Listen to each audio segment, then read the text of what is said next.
हम जो जाते हैं भीख मांगने के लिए वो कहते हैं तुम नीचे जाति के लोग हो, तुम हमको नहीं छूओगी, तुम दूर रह के भीख मांगोगे तो हम देंगे, और तुम घर में नहीं घुसोगी, बाहर रह कर भीख मांगोगी। और हम छुआ को लेकर भी जाते हैं, हमारे बच्चे को लेकर जाते हैं, जाकर भीख मांग कर लेकर आते हैं। वो मंदिर में भी नहीं घुसाते, मंदिर में भी जाने नहीं देते, हमें बाहर रहकर मंदिर पूजा पाठ करके आते हैं।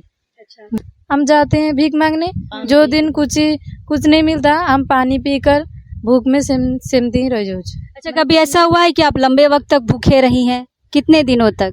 दो दिन, एक दिन भूख रह जाते हैं, उसके बाद फिर जाते हैं भीख मांगने। कोई दवाल मनीष होगा तो वो देता है, हम खा कर आते हैं, फिर लेकर आते हैं, घर में सब लोग खाते हैं। महिलाओं ने कहा कि हमें मंदिर नहीं घुसने दिया जाता है, छुआछूत होता है, तो इन्होंने एक छोटा सा मंदिर बनाया। ये जो आप झोपड़ी नुमा ये जो देख रहे हैं ये मंदिर है, धान की बाली है और अंदर में 2 टोकरियां हैं। थोड़ा सा दिखाइएगा, हमारी जो साथी है वो दिखाएंगे। अंदर में जो 2 टोकरियां हैं इसके अंदर मूर्ति है जिनको ये पूजा करते हैं, और इनका ये मंदिर है और ये पूजा कर रहे हैं। क्या बोलते हैं हम ये कर देंगे वो कर देंगे, फिर कुछ नहीं करते। जब वोट ले जाते हैं वो कुछ नहीं करते, कहते हैं हम घर कर देंगे, रास्ता कर देंगे, लाइन दे देंगे, सब कहते हैं। जब वोट ले जाते हैं उसके बाद वो कुछ नहीं देते, कहते हैं हम कुछ नहीं देंगे, मना कर देते हैं। कभी आते हैं बीच में मिलने? कोई ना, कोई नहीं आता। कोई नेता होता? वोट के समय आते हैं, उसके बाद नहीं आते। कोई नेता वेता भी नहीं आता यहाँ पर, कोई नेता, रास्ता नहीं है ना, उसके लिए कोई नहीं आता। इनका बहुत तकलीफ है, ये भीख मांग के खाते हैं। जब नहीं कोई एग्रीकल्चर काम करते हैं, इनका कोई स्किल्ड वर्कर नहीं है, एग्रीकल्चर में कोई स्किल भी नहीं है।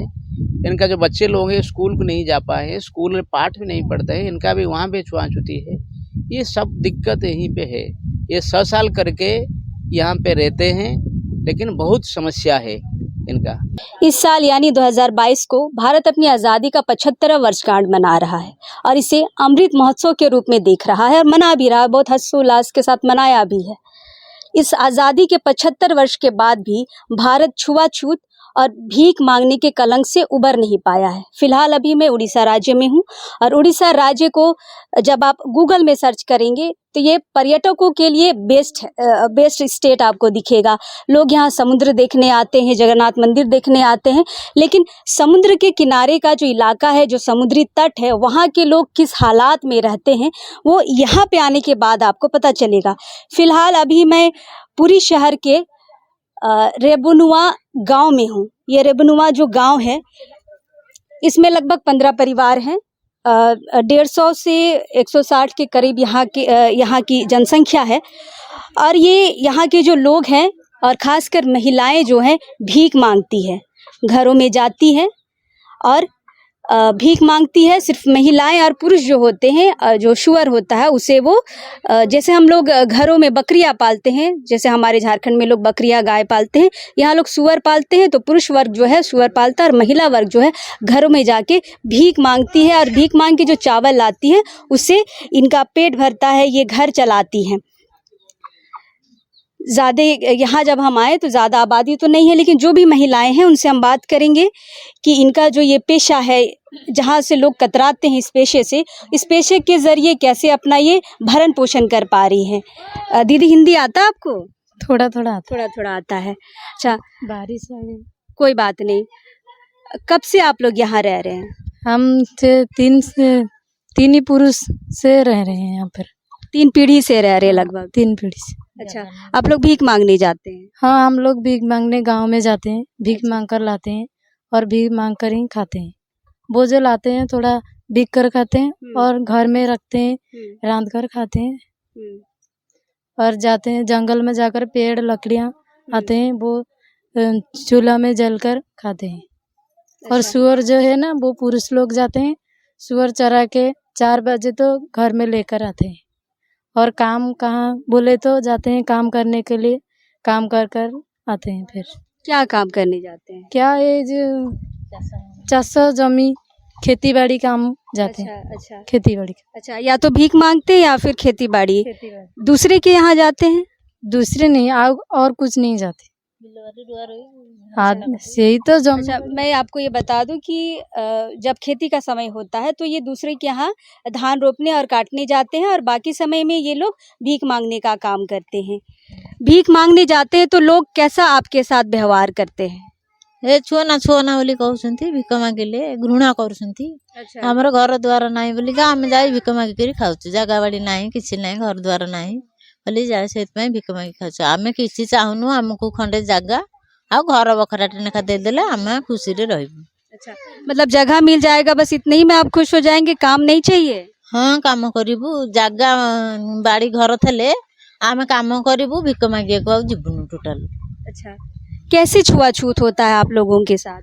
हम जो जाते हैं भीख मांगने के लिए वो कहते हैं तुम नीचे जाति के लोग हो, तुम हमको नहीं छूओगी, तुम दूर रह के भीख मांगोगे तो हम देंगे, और तुम घर में नहीं घुसोगी, बाहर रह कर भीख मांगोगी। और हम छुआ को लेकर भी जाते हैं, हमारे बच्चे को लेकर जाते हैं, जाकर भीख मांग कर लेकर आते हैं। वो मंदिर में भी नहीं घुसाते, अच्छा, मंदिर में भी जाने नहीं देते? जाने नहीं देते, हमें बाहर रहकर मंदिर पूजा पाठ करके आते हैं। अच्छा, तो अभी हम फिलहाल अमृत महोत्सव मना रहे हैं और अब देख सकते हैं अमृत महोत्सव के वर्ष में लोग मंदिर नहीं जा सकते, छुआछूत किस कदर है। अच्छा, जिस दिन चावल नहीं मिलता है घरों से क्या खाते हैं आप लोग? चावल न मिले चूड़ा फूड़ा आनिकी खाइबू, आ जाइए रुटी फुटी करी खाइबू, एमती करू। चावल तो टंकिकिया चावल एबे मिलुची जे ताके जहा करी सब खाउछु, आ कोन करिबू, काम एने किछि नाही, घरे बसिछु। तो चूड़ा खा के पेट भर जाता है? ना कौन करू, चूड़ा खाइबू पेट भरी कर कौन हम ना ना भी से भी रहबू आम सेमती, आ कौन करू, भात भात जीवु जी काठ फाट नाई काठ फाट नाई सेमती रहीजु उपास घंटे अध घंटे ना रही जाऊँ, दिने दिने भी उपास रही जाऊँ। अच्छा, ये कह रही है कि कई दिनों तक ये भूखी भी रहती है ना? हाँ। यही कह रही है ना, आपको हिंदी आता है? जो दिन कुछ नहीं मिलता हम जाते हैं भीख मांगने, जो दिन कुछ नहीं मिलता हम पानी पीकर भूख में सेमती ही रह जाऊँ। अच्छा, कभी ऐसा हुआ है कि आप लंबे वक्त तक भूखे रही हैं? कितने दिनों तक? दो दिन, एक दिन भूख रह जाते हैं, उसके बाद फिर जाते हैं भीख मांगने। कोई दवाल मनीष होगा तो वो देता है, हम खा कर आते हैं, फिर लेकर आते हैं घर में, सब लोग खाते हैं। ऐसे ही जिंदगी जीते हैं और कुछ नहीं, हम तो यहाँ पर कुछ नहीं मिलता और कोई भी यहाँ पर सहयोग नहीं करता है। अच्छा, आप लोग के पास वोटर कार्ड तो है, तो जब लोग वोट मांगने आते हैं तो क्या बोलते हैं? क्या बोलते हैं हम ये कर देंगे वो कर देंगे, फिर कुछ नहीं करते। जब वोट ले जाते हैं वो कुछ नहीं करते, कहते हैं हम घर कर देंगे, रास्ता कर देंगे, लाइन दे देंगे, सब कहते हैं। जब वोट ले जाते हैं उसके बाद वो कुछ नहीं देते, कहते हैं हम कुछ नहीं देंगे, मना कर देते हैं। कभी आते हैं बीच में मिलने कोई? ना कोई नहीं आता, कोई नेता उता? वोट के समय आते हैं, उसके बाद नहीं आते। कोई नेता वेता भी नहीं आता यहाँ पर, कोई नेता, रास्ता नहीं है ना, उसके लिए कोई नहीं आता। ये बिल्कुल, जब भी हम आ रहे थे आप देख सकते हैं कि हम खाली पैर आए हैं, जूता हमने बाहर छोड़ा है और उसके बाद हम खाली पैर आए हैं। ये स्थिति है इस गांव की। हमारे जो लोकल जो साथी हैं उनसे हम जानेंगे, चूँकि उड़िया में बोल रहे थे तो बहुत कुछ शायद आप लोगों को समझ में ना आए। एक दो दिन हम यहाँ हैं तो थोड़ी बहुत हमें समझ में आ गई है ये क्या आप कहना चाह रहे हैं। सर, इनकी जो स्थिति है, आप यहाँ लंबे वक्त से इनके बीच में काम कर रहे हैं, थोड़ा हमारे दर्शकों को बताएं क्या स्थिति है इनकी। ये जो कम्युनिटी है ये सबसे यानी जो छुआछूती का कम्युनिटी है, लोग मानते हैं उसको, और इनका घर नहीं है, जगह नहीं है, जमीन नहीं है, काम भी नहीं है, कुछ नहीं है। गांव का जो छोटा सा टोली है, इसी गांव का रास्ता ही नहीं है। वो जब बारिश आ रहा है, ये तो समुद्र के किनारे की जगह है, किनारे यानी 7 किलोमीटर दूरी होगा उनसे। नेशनल हाईवे वहाँ पे 316 वाला वो बीच में चल रहे हैं, नेशनल हाईवे का बहुत नज़दीक है ये। इनका बहुत तकलीफ है, ये भीख मांग के खाते हैं। जब नहीं कोई एग्रीकल्चर काम करते हैं, इनका कोई स्किल्ड वर्कर नहीं है, एग्रीकल्चर में कोई स्किल भी नहीं है। इनका जो बच्चे लोग हैं स्कूल को नहीं जा पाए हैं, स्कूल में पाठ भी नहीं पढ़ते हैं, इनका भी वहाँ पे छुआछूती है। ये सब दिक्कत यहीं पे है। ये 100 साल करके यहाँ पे रहते हैं, लेकिन बहुत समस्या है इनका। शिक्षा को लेके क्या है, स्वास्थ्य को लेके क्या है, महिलाएं हैं कैसे ये अस्पतालों तक जा पाती है? महिला लोग ने जो भीख मांगते हैं, पुरुष लोग नहीं भीख मांगते हैं, नहीं मानते हैं। और जो बच्चे लोग हैं वहाँ से 3 किलोमीटर जाते हैं आंगनवाड़ी और स्कूल को, बहुत कम पढ़ाई करते हैं, 4-5 तक करते हैं। और जो 3-4 किलोमीटर यहाँ से हॉस्पिटल होगा, जो सरकारी हॉस्पिटल है वहाँ पे जाते हैं। हर समय हर वक्त लग रहा है, जो बुखार है, जो डायरिया है, जो स्कैबीज है, ये सब यानी पूरा महीना, ये साल भर का डिजीज है वहाँ पे, क्योंकि उनके पास पैसा नहीं है, घर नहीं है, घर में पानी गिरता है, अभी भी पानी गिर रहा है, हम खड़ा हुआ है, अभी भी पानी घर में नहीं है, कहीं पे बैठने का जगह नहीं है, थोड़ा ठहरने का जगह भी नहीं है। यही दिक्कत है लोगों का, ये 100 साल से जी रहे हैं। सर इतना लंबे वक्त से आप इनके साथ काम कर रहे हैं, साल 1.5 साल से आप इनके साथ काम कर रहे हैं, इनकी बातों को लेके जब आप जाते हैं सरकारी दफ्तरों में, उनका क्या रवैया रहता है? ये 2 साल पहले ही ज़मीन को लेके जो 2005 में स्कीम हुआ था सरकार का, वो लोग आवेदन किए थे, उन लोग नहीं सुनते। उनका जो प्रक्रिया शुरू करने वाला, वो प्रक्रिया भी नहीं शुरू हुआ है आज तक, वो इनकार कर रहे हैं। सरपंच, वार्ड मेंबर, सब लोगों के पास वो लोग जाते हैं, वो लोग कहते हैं सरकारी प्रावधान है, क्यों नहीं देते हैं, ये सब दिक्कत हो रहा है।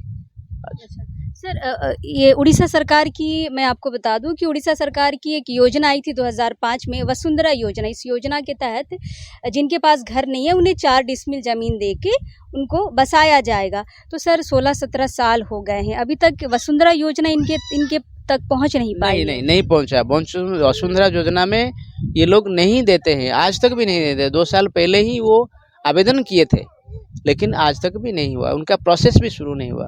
दूसरे जगह मिलता है, इन लोगों को नहीं मिलता है। सरपंच सब लोगों को कहते हैं, वो नहीं मिलता है, आज तक नहीं मिला।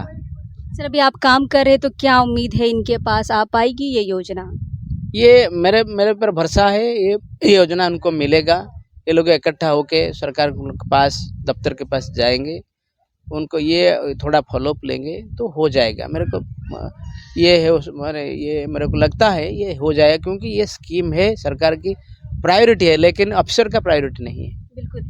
हम यहाँ पे जो खड़े हैं, थोड़ा सा जैसे कि महिलाओं ने कहा कि हमें मंदिर नहीं घुसने दिया जाता है, छुआछूत होता है, तो इन्होंने एक छोटा सा मंदिर बनाया। ये जो आप झोपड़ी नुमा ये जो देख रहे हैं, ये मंदिर है, धान की बाली है और अंदर में 2 टोकरियां हैं। थोड़ा सा दिखाइएगा, हमारी जो साथी है वो दिखाएंगे। अंदर में जो 2 टोकरियां हैं, इसके अंदर मूर्ति है जिनको ये पूजा करते हैं, और इनका ये मंदिर है और ये पूजा कर रहे हैं। बच्चों के पास कपड़ों की क्या हालत है आप देख सकते हैं। हम चाहेंगे कि हमारी जो साथी है वो बच्चे को दिखाएंगी। कपड़े नहीं है, भीख मांग के अपनी जीविका चला रही है, घर नहीं है, बरसात का मौसम है, जब समुद्र का पानी यहाँ तक आता है तो इन्हें छोड़ के दूसरी जगह जाना पड़ता है। हम अभी फ़िलहाल उड़ीसा में हैं और इस वीडियो को बनाने का हमारा मकसद है कि हमारी जो बात है वो दर्शकों तक जाए और दर्शक इस चीज़ को थोड़ी गंभीरता से ले। आप जानते हैं कि जनता अगर जागरूक होती है तो क्या नहीं करवा सकती है। आप ट्वीट कर सकते हैं उड़ीसा सरकार को, और जो अधिकारी हमें देख रहे हैं, हमारी बातों को सुन रहे हैं, तो हमारी एक गुजारिश रहेगी कि आप इन इलाकों में आए, यहाँ की जो असुविधाएं हैं इनको दूर करें, और मूलभूत सुविधा जो महिलाओं को मिलनी चाहिए, जो बच्चों को और यहाँ के पुरुषों को, यहाँ की जो आबादी है उनको मिलनी चाहिए, तो सरकार को शायद इसकी ओर पहल करनी चाहिए और इनकी जो समस्या है उनको दूर करनी चाहिए। अभी हम हैं उड़ीसा में और कुछ चीज़ों से आपको रूबरू कराएंगे। फ़िलहाल अभी इस वक्त के लिए जोहार रहेगा।